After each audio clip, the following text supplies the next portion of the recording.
это, так сказать, отражение некоторой такой ненасытной потребности пациента, что и Ильза и Маргет в своих эмоциональных реакциях, да, еще вчера очень сильно почувствовали провокацию на конкуренцию, да, что, так сказать, представление такого сложного случая, да, то есть у нас получается опять-таки вот такое повторение, да, пациент ставит вопрос: ну-ка посмотрим, справишься ли ты со мной, вообще, так сказать, что ты тут из себя представляешь, достаточно ли ты сообразительный и хороший терапевт, да, выставление такого сложного случая на супервизию, да, это то же самое. Ну, что, приехали тут из своей Германии, ты вообще что-то умеете, нет?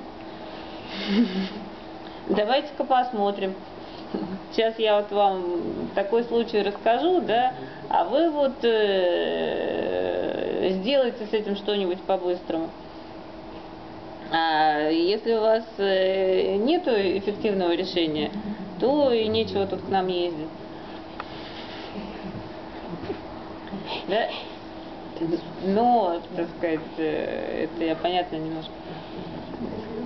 Этому делу придаю гротескный вариант, да, но о чем надо помнить, да, что для пациента вступление в конкурентное отношение с терапевтом вполне возможно, это вообще единственная возможность вступать в отношения с людьми.